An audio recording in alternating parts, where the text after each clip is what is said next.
필립의 사연방을 찾아주신 구독자 여러분, 안녕하세요. 오늘은 추격 스릴러 반전 사이다 사연을 준비했습니다. 손에 땀을 쥐는 이야기니 끝까지 따라와 주시길 부탁드립니다. 그럼 같이 달려보시죠. 안녕하세요. 코러스 가수이자 가이드곡을 부르고 있는 30대 여자이자 멋진 남편을 둔 아내이고 어여쁜 2살배기 아들을 둔 엄마입니다. 필립님이 읽어주시는 사연을 들을 때마다 평범한 시댁이 거의 없던 것 같은데 저 역시 무시무시한 시댁을 만나게 되어서 이렇게 글을 쓰게 되었네요. 스펙타클한 사연이니 재밌게 들어주세요. 어릴 적부터 노래하는 걸 좋아하고 잘했던 저는 가수의 꿈을 가지고 있었습니다. 학창시절에 밴드부 보컬로 수년 동안 하며 제가 다니는 학교뿐만 아니라 다른 학교 남학생들에게 인기가 좋았어요. 남들이 모두 저에게 훌륭한 가수가 될 거라며 많은 응원을 받아 꿈을 쉽게 이룰 거라 생각했는데 오디션을 보러 가면 항상 떨어졌답니다. 제 외모가 뚜렷하게 예쁜 것도 아니고 키도 작아서 노래 실력이 좋다 한들 상업성이 없다며 연이은 낙방을 경험했어요. 그래도 어린 나이라 훗날을 기대하며 실용음악과에 들어가 대학 생활을 시작했어요. 거기선 저 정도 노래하는 친구들은 너무나 흔했고 외모도 출중하고 끼가 많아서 저라는 존재가 아주 작게 느껴졌답니다. 3학년이 되었을 때는 가수라는 게 멀게 느껴져서 다른 길을 찾아야겠다는 판단이 들었어요. 보컬 트레이너나 음악학원의 선생님이 되기로 했죠.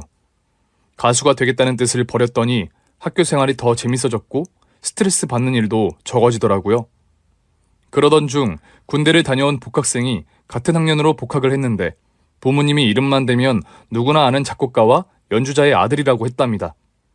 수업을 마치고 술자리를 가졌는데 그 복학생이 대화의 중심이 되어 실컷 자랑을 하더군요. 너희들 말이야, 내가 누군지 들었지? 작곡가 김세레나와 트럼본 연주자 바코프의 아들이야. 날 보니 다들 신기한 모양이구나. 우리 부모님이 좀 대단하지? 와, 오빠네. 엄마가 태양의 블루스를 작곡한 김세레나님이 진짜 맞아요? 나 그 노래 진짜 좋아하는데. 또 아빠가 유명한 오케스트라에서 트럼본을 연주했던 바코프라니. 오빠는 부모님의 피를 물려받아서 음악 재능이 뛰어나시겠어요. 너도 우리 부모님을 많이 존경하는 모양이구나. 너 같은 애들이 널렸으니 이제는 그냥 그러려니 한다. 그리고 나의 음악성은 부모님을 뛰어넘지. 다음에 내가 작곡한 노래 들려줄 테니까 우리 집에 놀러들 오라고. 와, 저희 오빠 집에 놀러가도 돼요? 그럼 김세레나님의 사인을 받을 수 있는 거죠? 당연하지. 사인뿐만 아니라 사진도 찍고 대화도 나누게 해줄 테니까 놀러 오라고. 난 그분들이 누군지 잘 모르는데 태양의 블루스? 무슨 노래 제목이 그래? 누가 불렀어? 뭐야? 진이 너 태양의 블루스를 몰라? 트롯의 여신 박달래 씨가 불렀잖아. 내가 살다 우리 엄마가 어떤 사람인지 설명하기는 처음이네. 너 음악을 전공하면서 이 정도 지식도 없니? 제가 보기엔 별로 유명한 사람 같지 않은데요. 그리고 활동을 8, 90년대에 하셨던 분들인데 모를 수도 있죠. 뭐 어쨌든 음악하는 부모님을 두셨다니 좋으시긴 하겠어요. 학교에 유명 음악인의 아들이 왔다는 게 신기하긴 했지만 별로 관심이 생기지 않았어요. 트로트와 트럼본 연주는 제 관심 밖이었으니 한 귀로 흘려버렸답니다. 그런데 그 오빠가 자기 부모님 자랑을 너무 심하게 하는 바람에 검색을 해봤더니 김세레나라는 작곡가의 노래가 꽤 많았습니다. 8, 90년대의 트로트와 포크송 분위기의 곡들을 많이 썼더라고요. 얼마 뒤 학기가 끝나가며 MT를 가게 되었는데 복학생 오빠는 거기서도 부모님 자랑을 침튀기며 하더군요. 우리 부모님이 나오나 남친하고 노래도 부르고 밥도 먹고 사우나도 가고 다 했어. 사우나는 취소. 엄마는 여자니까 같이 사우나만 못 갔지.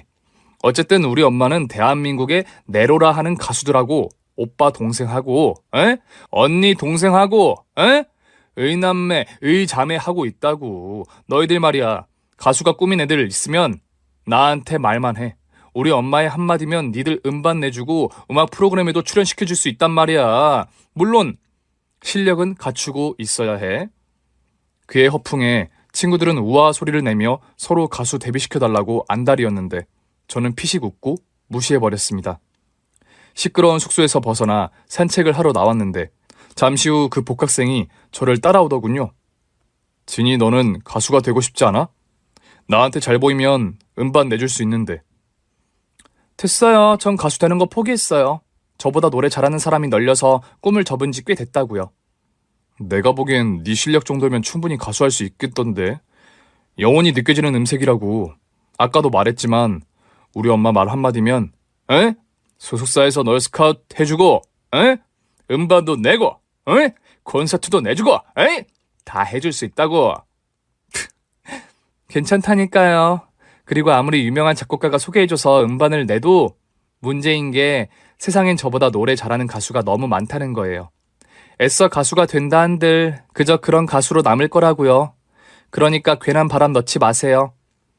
오빠는 푼수처럼 실컷 떠들다가 저의 거절에 조용해지더라고요. 그래서 산책길을 같이 걷는데 예상치 못한 이야기를 시작했습니다. 진이야, 내가 왜 그렇게 부모님 자랑을 하면서 허풍을 떠는지 궁금하지 않니? 알긴 아시네요. 오빠가 심하게 허풍을 떠는걸? 그래서 그 이유가 뭔데요? 복학생이라 왕따가 되기 싫어서예요? 그러자 오빠의 표정이 매우 진지하게 바뀌었습니다. 아니, 너한테 잘 보이고 싶어서. 내가 진이 널 좋아하는데 날 어필할 게 아무리 생각해도 없더라고. 외모도 그저 그렇고 작곡이 뛰어난 것도 아니라 너의 관심을 끌 수 있는 게 뭐가 있을까 고민을 많이 해봤는데 우리 부모님 말고는 없더라. 나한테 잘 보이려고 허풍을 떨었다고요? 왜요? 왜긴 왜야. 널 좋아하니까 그렇지. 내가 군대 가기 전에 신입생으로 온 너한테 첫눈에 반했었어. 그때 고백하려고 했는데 영장이 나오는 바람에 나중으로 미루기로 했지. 그래서 제대하고 복학을 해서 이제야 말하는 거야. 진이 널 좋아한다. 네? 제가 신입생일 때부터 좋아했다고요? 전 오빠라는 존재를 몰랐는데요. 네가 신입생으로 들어오고 한 달 뒤에 군대를 갔으니까 모를 만도 하지. 아, 그랬구나. 진이야, 넌 나를 어떻게 생각하니? 그동안 네가 날 대하는 걸 보니까 나한테 별로 관심이 없는 것 같던데 혹시 내가 싫으니? 아니요, 싫은 건 아니고 그냥 남자로 생각해 본 적이 없어서요. 그럼 지금부터 생각해주면 안 될까? 나 진짜 오랫동안 널 좋아해왔어. 군대에서도 너만 생각해오면서 버텼단 말이야. 오빠는 주머니에서 낡은 제 사진 한 장을 꺼내며 군대 관물대에 꽂아두고 매일 보았다고 하더라고요. 어머, 이거 내 사진이잖아요. 이거 신입생 OT 때 찍었던 건데? 맞아. 내가 이 사진을 구하려고 얼마나 고생한 줄 알아? 군대에서 여기저기 네 사진 한 장 달라고 편지를 보내서 이거 한 장을 얻었다고. 그렇게까지 좋아했으면 저한테 편지를 왜 안 보냈어요? 아마 용기가 없어서 그랬던 것 같아. 넌 남자애들한테 인기 많은 학생이고 난 보잘것없는 군발이었으니까. 그래도 지금은 군인 티 좀 벗어났지? 진이야, 오랫동안 널 좋아해온 걸 아는 사람은 다 알아. 그러니까 나랑 한번 사귀어보지 않을래? 아니요, 오빠는 제 스타일이 아니라. 그리고 뒤에서 제 사진을 가지고 있다는 걸 알게 되니까 부담스럽고 무섭기까지 하네요. 누군가 저를 좋아하는 게 고마운 일이기는 했지만 너무 부담이 되어서 거절했습니다. 저 몰래 사진을 구했다는 것도 기분이 찝찝하더라고요. 한 번 차인 그는 거기서 포기하지 않고 대범해지더군요. 학생들이 모여있는 강의실에서 대놓고 제가 자기 여자라며 아무도 건들지 말라는 소리를 하기도 했고 4학년 수강표를 저와 똑같이 짜서 제 뒤를 졸래졸래 따라다녔습니다. 그 오빠 때문에 저에게 관심을 주는 남학생은 하나도 없었고 자주 들어오던 소개팅도 뚝 끊겨버렸답니다. 오빠 그만 좀 따라다녀요. 내가 부담스럽다고 했잖아요. 아, 미안. 그래도 널 포기할 수 없어서 이렇게까지 해야겠어. 이렇게 하면 내 여자가 될 수 있을 거라 생각했어. 뭐야, 오빠가 무슨 최민수라도 되는 줄 알아요? 아무튼 그만 좀 쫓아다녀요. 하지만 그는 끝까지 자존심을 버리고 저를 좋아해 주었습니다. 주변에서 이제 그만 오빠를 받아주라는 말을 쉴 새 없이 듣다 보니 제가 세뇌되었는지 언젠가부터 그가 멋있어 보였고 눈에 보이지 않으면 걱정이 되더라고요. 그래서 결국 오빠의 마음을 받아주어 4학년 막바지에 캠퍼스 커플이 되었답니다. 저희는 졸업 논문과 취업 준비 때문에 도서관에서 연애 겸 공부를 같이 했고 졸업 후 각자 취직을 하고 나서야 제대로 된 연애를 시작했습니다. 저는 음악학원에 보컬 강사로 취직해 가수 지망생들을 가르치는 일을 했고, 오빠는 가수 기획사로 들어가 편곡자로 일했어요. 저희는 5년 동안 평범한 연애를 하고 결혼을 하기로 했습니다. 처음엔 허풍만 가득한 사람인 줄 알았는데 자기 일을 누구보다 열심히 하는 걸 보니 존경심이 생기고 평생 의지하고 싶은 마음이 들더라고요. 그와 사귀는 동안 저희 부모님과는 함께 식사를 한 적이 있지만 예비 시부모님은 매일이 바쁘셔서 결혼 전 인사 가는 날 처음 뵙게 되었습니다. 예비 시댁은 호텔의 특실을 연상케 하는 디자인의 인테리어였고 으리으리 넓고 천장이 매우 높았습니다. 예술가의 집은 역시 다르구나 싶은 생각을 하며 집을 둘러보며 들어서자 시부모님이 나오셨어요. 시어머니는 드레스를 입으셨고 시아버지는 턱시도를 입고 트럼본을 불며 나오셨습니다. 뿌름뿌름뿌름뿌름 빰빠밤빰. 어서 오게. 자네가 진이라는 아가씨? 듣던 것과는 다르게 평범하네.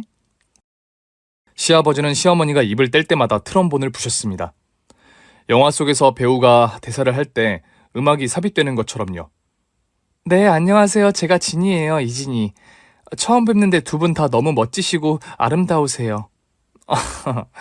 그런 말은 너무 많이 들어서 귀에 딱지가 않았지. 그래, 보컬 선생으로 일하고 있다고. 그럼 노래 한 곡 뽑아봐. 네? 지금요? 저 여기 온 지 1분 됐는데요.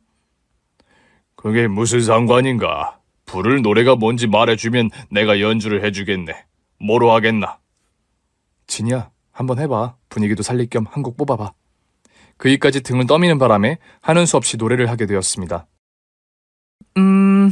그럼 김아중의 마리아 불러보겠습니다. 마리아, 아베 마리아, 저 흰 구름 끝까지 날아. 마리아. Unbelievable. 고음이 매력적이야. 합격. 나도 합격. 우리 예술가 집안에 인성맞춤인 며느리가 왔군. 앞으로 우리 집안에 메인 보컬로 쓰면 되겠어. 작곡가, 연주가, 편곡가, 가수까지 아주 완벽해. 저는 노래 한 곡을 부르고 결혼 허락을 받고 가정부 아주머니가 차려주는 밥을 먹었습니다. 그리고 거실에서 과일을 먹으려는데 시어머니가 갑자기 두 손을 허공에 들고 흔드셨어요. 악상이 떠오르기 시작했어. 나나나나나나나나나. 역시 난 천재야. 이런 멜로디를 단번에 떠올리다니. 오, 여보, 멜로디 좋은데? 이거 바로 연주해볼게. 뿜뿜뿜 뿜뿜뿜뿜. 시부모님이 들려준 멜로디는 인기 가수의 노래의 한 구절이었는데 말씀드리진 않았어요. 계속되는 시부모님의 행동에 손발이 오그라들며 웃음이 새어나왔는데 입술을 깨물며 겨우 참았네요. 며느라, 난 이렇게 하루에도 몇 번씩 이렇게 창작을 한단다. 하늘이 내게 준 재능이지. 와, 정말 대단하세요, 어머님. 존경스럽네요. 날 존경하는 후배들이 줄을 섰지. 내가 작곡한 노래가 100곡이 넘는 거 아니? 내가 준 노래로 인생이 바뀐 가수가 한둘이 아니라고. 너훈아, 설운두, 장윤장, 태진화. 너무 많아서 입이 아프네. 정말 많은 가수들에게 히트곡을 주었지. 다 제가 잘 모르는 가수지만 대단하세요, 어머님. 네 나이가 어려서 잘 모르는 모양이구나. 하지만 너희 부모님께 물어보면 다 잘 아는 가수일 거다. 상견례 때 만나면 나한테 사인해달라고 조를 거다. 어쨌든 며느리 넌 나 같은 사람을 시어머니로 만나게 됐다는 걸 영광으로 알아라. 맞아요, 어머님. 저도 영광으로 생각하고 있습니다. 내가 며느리인 너에게 특별한 권한 하나를 주마. 나중에 날 자랑하고 다니면서 영상통화하고 싶다는 사람이 있으면 전화를 하거라. 내 기꺼이 얼굴을 보여주면서 네 면을 세워줄 테니. 저는 내키지 않지만 그러겠다고 대답하고 같이 웃어드렸습니다. 한편 시아버지는 트럼본을 얼마나 많이 부셨던지 집에서 침 냄새가 진동을 했어요. 그렇게 평범하지 않은 시부모님과 시간을 보내고 있었는데 시어머니가 결혼하고 1년을 시집에서 사는 게 어떻겠냐고 물으셨습니다.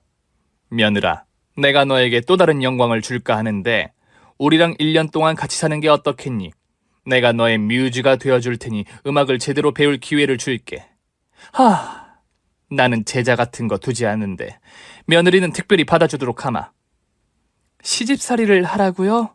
어머님, 그건 생각을 좀 해봐야 할 것 같아요. What? 내가 너한테 일생일대의 기회를 주겠다는데 생각을 해보겠다고? 너 배가 불렀구나. 이 대단한 작곡가인 내가 한 집에서 살며 음악을 가르쳐주겠다고 하면 영광인 줄 알고 당연히 기뻐해야 하는 거 아니야? 나 이런 어이없는 경우는 처음이다. 어머님께 음악을 배우는 건 당연히 영광이죠. 그런데 시집살이를 생각해 본 적이 없어서 그렇게 대답한 거예요. 누가 너한테 시집살이를 시킨댔니? 보다시피 우리 집엔 운전기사랑 가정부가 상주에 있다고. 며느린 넌 음악 지식을 더 쌓기만 하면 된단 말이다. 하지만 저는 시집살이는 절대 안 된다고 생각하고 있었기 때문에 시어머니께 끝까지 생각해보겠다고 말씀드렸어요. 그래서 그날은 결혼 허락을 받긴 했지만 불편한 마음으로 시댁에서 나왔습니다. 저는 끝까지 시집에서 살기를 거부했고 시부모님은 제 뜻을 이해하시겠다고 하시면서 싫은 내색을 감추지 않으셨어요. 그때부터 미운 털이 박혀서 절 대하는 게 차가워지셨습니다. 시댁에 가면 잠깐 나오셔서 인사만 하고 방으로 들어가시거나 바쁜 일이 있다며 저를 두고 집을 나가셨죠. 아무리 그래도 시집살이는 절대 할 수 없었기 때문에 그러려니 하고 넘어갔습니다. 상견례 날, 시부모님은 처음 뵀을 때처럼 드레스와 턱시도를 입고 나오셨어요.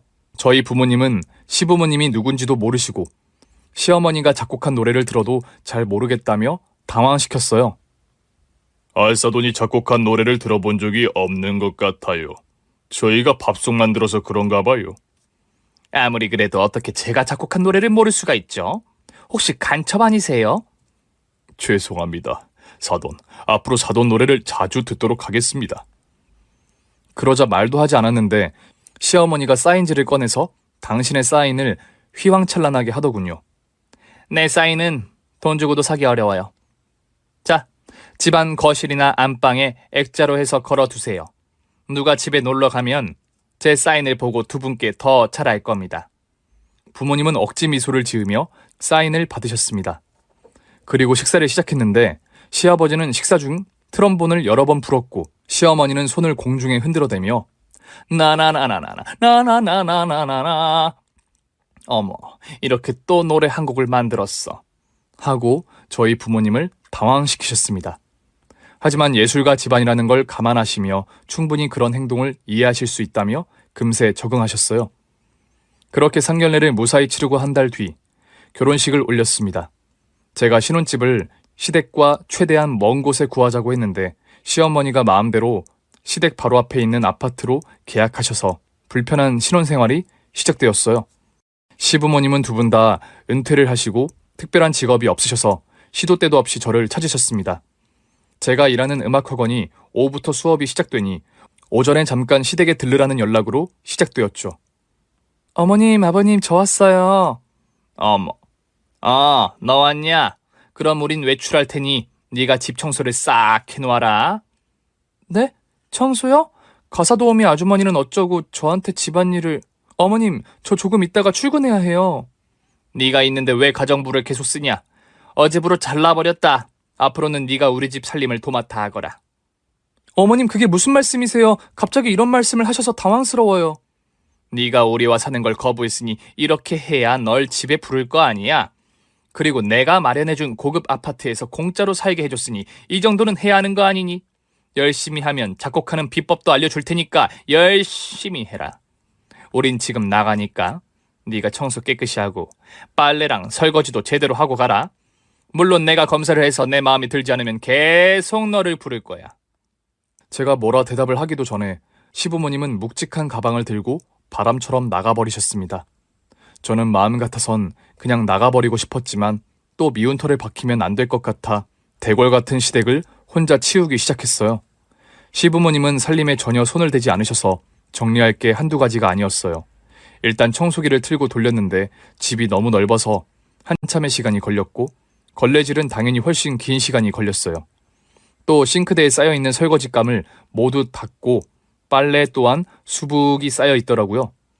일부러 저를 굴리려고 수를 쓴 것 같았죠. 저는 학원 출근 시간 전까지 아슬아슬하게 시댁 정리를 끝냈답니다. 그리고 학원에서 늦은 시간까지 일하고 퇴근해 오늘 시댁에 불러간 이야기를 남편에게 했더니 어깨를 으쓱하며 대답하더군요. 오늘 하루 불려간 걸 가지고 나한테 이르는 거야? 그냥 하루 봉사했다 생각하고 잊어버리면 되잖아. 아니, 어머님이 앞으로 살림은 나한테 시킬 것처럼 말씀하셨어. 가사 도우미도 잘라버렸대. 그래? 그럼 당분간 당신이 가서 살림을 봐드려. 어차피 오후에 출근하니까 오전에는 시간이 널널하잖아. 뭐? 당신 지금 아무렇지 않게 나한테 시집의 도우미로 일하라는 것처럼 말한다? 당신 집안이 얼마나 대단한지는 모르겠지만 나도 집에서는 귀하게 자랐어. 당신이 어머님한테 연락해서 중재를 좀 해봐. 아, 진짜 치사하게 구네. 알았어. 지금 전화할게. 그이는 바로 시어머니한테 스피커폰으로 전화를 걸었습니다. 엄마, 집사람이 거기 가기 싫대. 자기는 집에서 귀한 딸로 자라서 시댁 살림 봐주는 게 죽기보다 싫다네. 그러니까 집사람 부르지 마. 여보, 그렇게 말하면 어떡해. 그럼 내가 뭐가 되겠어. 핸드폰 이리 줘봐. 어머님. 아, 귀하게 자란 며느리구나. 내가 오늘 너에게 큰 실수를 했어. 너무 미안하다. 용서해다오. 어머님, 제 말은 그게 아니라 갑작스럽게 시댁에 다녀왔다는 말을 한 거예요. 그래서 갑작스럽게 불려가지 않으면 좋겠다는 말을 했는데 남편이 이상하게 절단을 했네요. 저는 식은땀을 흘리며 애둘러 말씀을 드렸더니 시어머니가 아이고, 우리 며느리가 갑작스럽게 불려와서 놀란 모양이구나. 그럼 갑작스럽지 않게 지금 미리 말해두마.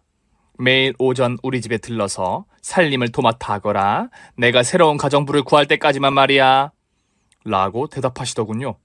거기서 싫다는 말을 할 수 없어서 그냥 눈을 감고 알겠습니다, 어머님. 도우미 아주머니 구할 때까지 오전에 들릴게요. 라고 억지로 대답했어요. 그러자 시어머니는 내일 보자며 전화를 끊어버리셔서 옆에 있던 남편에게 화를 냈습니다. 당신 말을 그렇게 하면 어떡해? 나 당신 때문에 매일 시댁에 가서 살림하게 생겼잖아. 왜? 당신이 말한 그대로를 전한 거잖아. 에이, 몰라. 당신이 엄마랑 약속했으니 알아서 해. 내가 미쳐. 이렇게 센스 없는 남편하고 평생을 어떻게 살아. 아우, 짜증나. 어쩔 수 없이 저는 매일 아침에 시댁으로 출근해 살림을 도맡아 했습니다. 시어머니는 일부러 가사 도우미를 구하지 않고 저를 굴릴 대로 굴리셨습니다. 하루에 옷을 몇 벌을 갈아입으시는지 빨래는 매일 쌓여 있었고 집에 요리사를 불러 식사를 하시고 설거지는 하나도 시키지 않으셔서 싱크대에 기름기가 좔좔 흐르는 접시와 그릇이 가득했답니다. 시부모님은 매번 저를 혼자 남기고 외출을 했고요. 3개월 동안 거의 매일 시댁으로 가서 살림을 했더니 몸이 나만하지 않았습니다.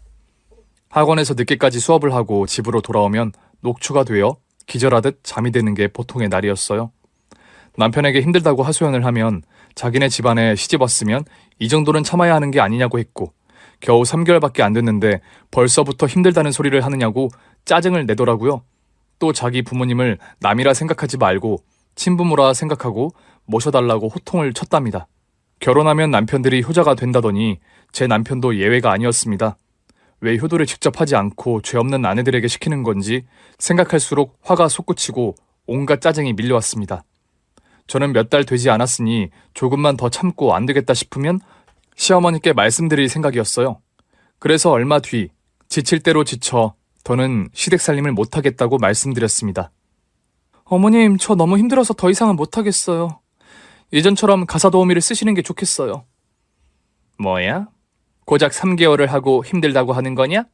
너 나한테 음악 배우고 싶은 마음이 없는 거야? 원래 문화생들은 스승의 손발이 되어 고생을 사서 한다고. 문화생이요?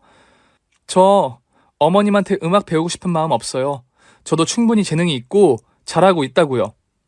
뭐야? 지금 천재 뮤지션인 나를 거부하겠다고? 내 평생 너처럼 뇌가 없는 애를 처음 본다. 나한테 음악 배우고 싶어하는 제자들이 줄을 선다고. 아무튼 저는 어머님 제자 할 생각 처음부터 없었어요. 그러니까 이제 저 좀 그만 부르세요.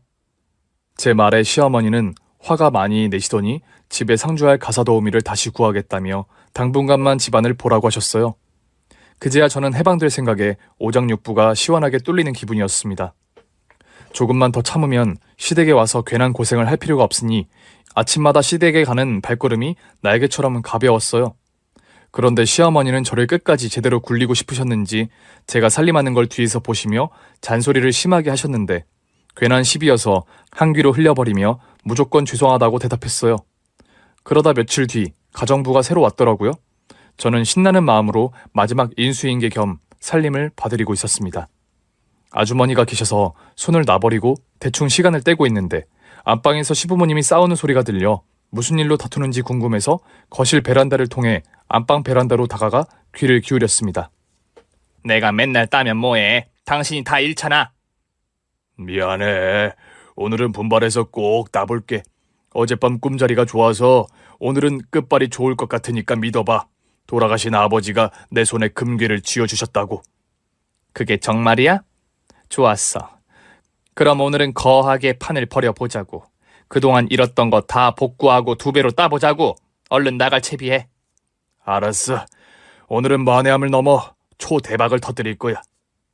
대화 내용을 모두 듣고 다시 돌아서 거실로 나갔는데 시부모님이 묵직한 가방을 들고 안방에서 나오시는 겁니다. 외출하시는 두 분께 잘 다녀오시라고 인사를 한 뒤 가사도우미 아주머니께 집안일을 맡기고 시부모님의 뒤를 쫓기로 했어요. 두 분의 대화가 심상치 않아서 확인을 꼭 해야만 할 것 같았습니다. 두 분은 운전기사와 함께 차로 출발했고 저는 바로 뒤에 오는 택시를 잡아타고 뒤를 바짝 쫓았어요.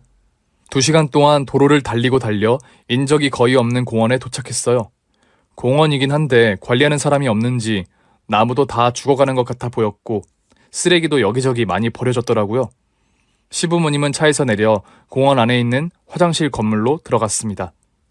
도대체 2시간을 달려 지저분한 공원에 왜 왔는지 이해가 되지 않았는데 화장실에 들어간 시부모님은 밖으로 나올 생각을 하지 않더군요. 뒤에서 한참을 생각해보니 아무래도 화장실 건물 안에서 뭔가 있는 것 같아 발걸음을 조심히 옮겼습니다. 2층 구조로 되어 있는 화장실 건물에 계단을 오르자 2층 현관 앞에 깍두기 2명이 터질 듯한 양복을 입고 서 있더군요. 아가씨, 여기 얼쩡거리지 마세요. 어머 깜짝이야. 거기 뭐 하는데요? 아가씨가 알 필요 없으니까 그만 돌아가요. 알았어요. 그냥 호기심에 물어본 거예요. 화장실 건물을 나온 저는 시부모님이 뭘 하고 있는지 꼭 확인을 해야겠다 싶어서 2층 창문을 들여다볼 생각이었습니다. 그런데 창문이 높아서 쉽게 보이지 않아 주변을 둘러봤어요. 공원 나무 중 키가 큰 나무가 보여 그 위로 올라가면 아슬하게 건물 안이 보일 것 같다는 판단이 들어 위험을 무릅쓰고 나무 위로 올라가기 시작했어요. 발을 잘못 디뎌서 떨어질 뻔했지만 무사히 꼭대기까지 올라가서 2층 창문 안이 조금씩 보이기 시작했어요. 담배 때문인지 하얀 연기가 자욱했는데 잠시 후 초록색 담요 위에 빨간 화투가 깔린 게 보였습니다. 그리고 화려한 옷차림을 한 늙은 남녀가 꽤 많았어요. 그중 시부모님도 그 사이에 끼어 있었죠. 시어머니는 입에 담배를 물고 화투를 잡고 있었고 시아버지는 묵직한 가방에서 돈을 꺼내어 카지노에서나 쓰는 칩으로 교환하고 있더군요. 확실한 도박판이라는 걸 금세 알게 되었고 어떻게 해야 할지 곰곰이 생각하고 있었습니다. 그런데 시어머니가 팔에 뭔가를 꽂았다가 바닥에 던지더라고요. 그게 뭔지 유심히 살펴봤더니 주사기였어요. 저는 큰 충격을 받고 손으로 입을 틀어 막았고 나무에서 조심히 내려왔습니다. 이제야 시부모님이 매일 어디로 외출을 하고 뭘 하고 왔는지 알게 되었죠. 저는 이 모든 걸 눈 감아줄 생각이 없어 바로 112의 버튼을 누르고 신고를 접수했습니다. 자세한 장소를 설명하고 그 안에서 무슨 일이 벌어나는지 말했더니 기동대가 출동할 테니 기다려달라고 하더군요. 그리고 10분 뒤에 승합차 2대가 공원 앞에 도착해서 제가 손짓을 하며 신호를 보냈습니다. 바로 저 건물이에요. 지금 안에서 도박이랑 뭐요? 주사기가 보였어요. 그러니까... 알겠습니다. 저희가 바로 급습할 테니 신고자분은 뒤로 나와 계세요. 하지만 저는 형사들 뒤로 바짝 붙어서 건물 안으로 들어갔습니다. 잠시 후 2층 현관 앞에 있던 깍두기들이 형사들에게 제압을 당해 수갑을 찾고 현관 문을 두드리는데 아무런 소리가 들리지 않았습니다. 이에 형사들은 준비해온 장비를 꺼내서 어렵게 현관문을 부시더라고요. 이윽고 안에 있던 도박꾼들이 창문에 밧줄을 달고 탈출을 시도하고 있었어요. 물론 밑에서 형사가 대기하고 있어서 도망갈 구멍은 차단되어 있었답니다. 화투와 현금, 칩들을 어디로 숨겼는지 도박장은 매우 깔끔했습니다. 형사들은 증거를 찾으려고 방안을 이잡듯이 뒤져봤지만 어디에도 범죄 증거를 찾지 못했어요. 신고자분, 여기서 도박하고 있는 걸 분명히 보셨다고 했죠? 네, 분명히 도박을 하고 있었어요. 제 목소리를 들은 시부모님은 화들짝 놀라며 저를 쳐다봤습니다. 어머, 며느리, 네가 여긴 웬일이냐? 너 우리 뒤를 쫓아온 거야? 네, 두 분이 수상한 대화를 하는 걸 엿듣고 따라왔어요. 그리고 아까 도박하는 거 다 봤어요. 얘가 지금 무슨 소리를 하는 거야? 여긴 음악을 논하는 예술가들의 모임이라고. 너 내가 살림 좀 시켰다고 이런 식으로 공격을 처하게 하니? 그런데 우린 아주 떳떳한 취미를 즐기고 있었다고. 너 당장 여기 있는 내 동료들에게 사과해라. 진짜 도박에 관련된 건 아무것도 없네요. 트럼본이랑 바이올린, 플룻 같은 악기만 잔뜩 있어요. 아무래도 신고자분이 잘못 보신 것 같습니다.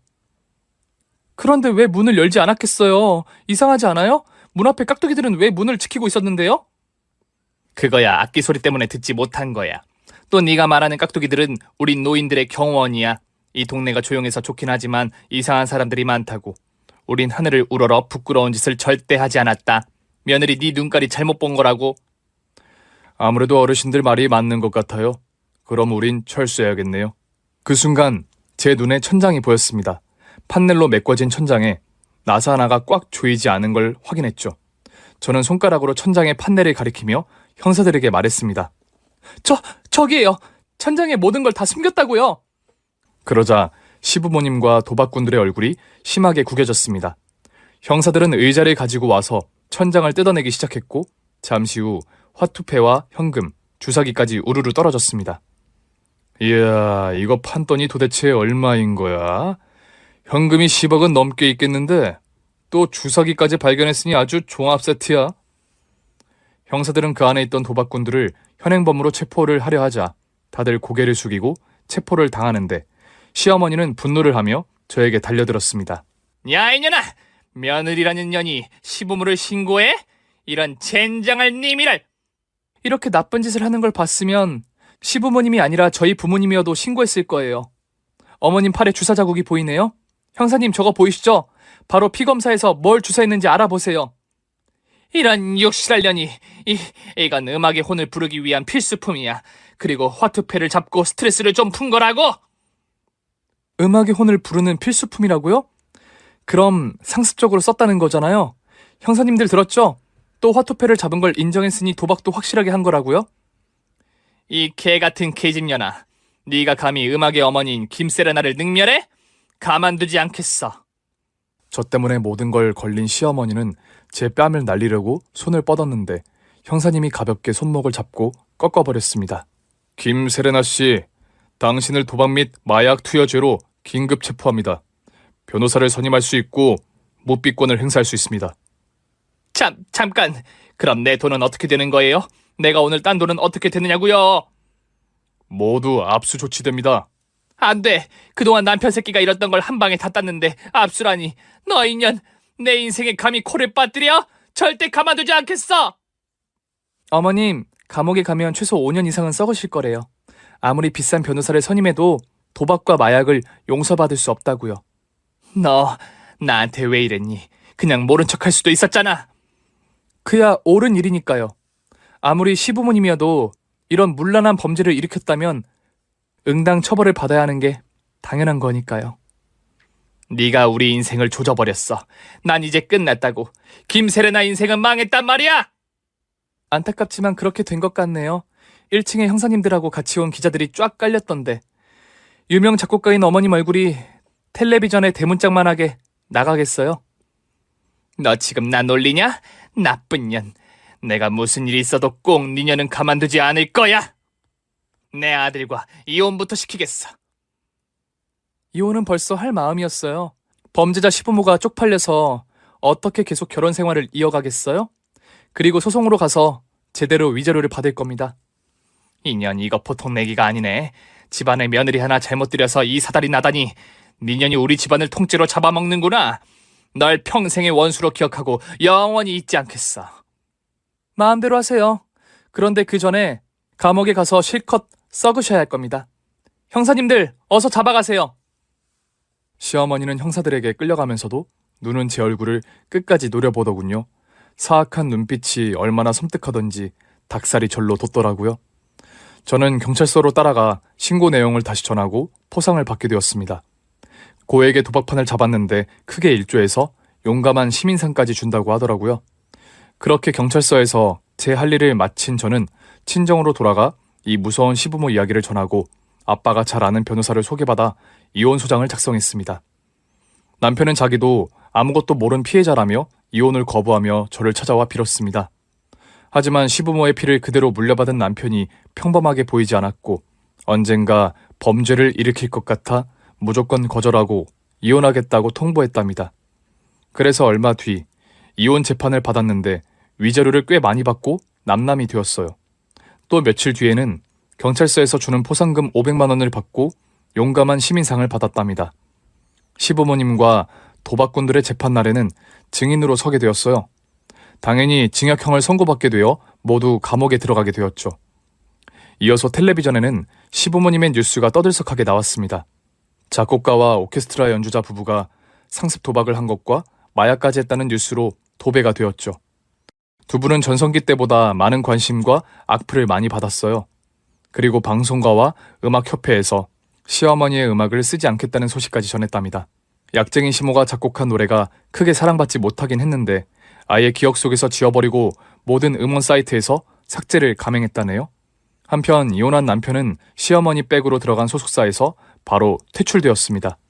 다른 일자리를 구해보려고 했지만 이 바닥에선 매장이 되어버려서 아예 발도 붙이지 못하게 되었어요. 그렇게 시댁 식구들 모두를 참교육한 저는 새로운 인생을 도전하기로 했어요. 학원에서 보컬 트레이닝을 하다 보니 자꾸 노래에 대한 미련이 남더라고요. 그래서 여러 기획사에 노래 영상을 보내어 연락을 기다렸는데 한 기획사에서 코러스 가수를 해볼 의향이 있느냐고 묻더라고요. 저야 그렇게라도 노래를 하면 좋을 것 같아 계약서를 쓰게 되어 코러스와 가이드 보컬로 활동하게 되었어요. 유명 가수처럼 큰 돈을 벌지는 못하지만 학원에서 강사로 일했을 때보다 훨씬 더 많은 연봉을 받는 데다 하고 싶은 노래를 원 없이 하니 행복하더라고요. 1년 동안 기획사에서 노래를 하며 지내다 보니 회사에 소속된 가수와 인연이 되었습니다. 코러스를 하다가 눈을 맞게 되었는데 이름만 대면 누구나 아는 발라드 가수였어요. 그가 저를 좋아한다고 했을 때 믿기지가 않았는데 2년 뒤에 저의 남편이 되었답니다. 똥차가 떠나면 벤츠가 온다는 말이 저를 두고 하는 말처럼 들린답니다. 저와 남편은 결혼한 지 1년 만에 아들을 낳아 더 행복한 가정이 되었습니다. 그리고 얼마 뒤 남편과 침대에서 텔레비전을 보고 있는데 모자이크로 가려진 전 남편의 모습이 뉴스에 나왔어요. 무슨 일인지 들어보니 시부모처럼 도박에 손을 대서 전 재산을 탕진하고 빚더미에 올랐다고 하더라고요. 전 남편이 형사들에게 붙들려 가는데 마치 시어머니가 끌려가던 장면을 다시 보는 기분이었어요. 어쨌든 그 모습을 보니 그때 고민하지 않고 이혼하기를 정말 잘했다는 생각을 하며 저 자신을 칭찬했습니다. 물론 아예 결혼을 하지 않았더라면 더 좋았겠지만 말이죠. 평범한 줄 알았던 제 인생에 스펙타클한 사건 이야기를 신나게 두드려 봤는데 꽤 재미있으셨죠? 그럼 이만 글을 마치도록 하겠습니다. 경청해주신 여러분 감사합니다. 오늘의 사연, 범죄 영화를 보는 기분이 드네요. 오늘 이야기가 재밌으셨다면 구독과 좋아요를 꼭 눌러주세요. 저는 다음에 더 재밌는 이야기를 가지고 돌아오겠습니다. 안녕히 계세요.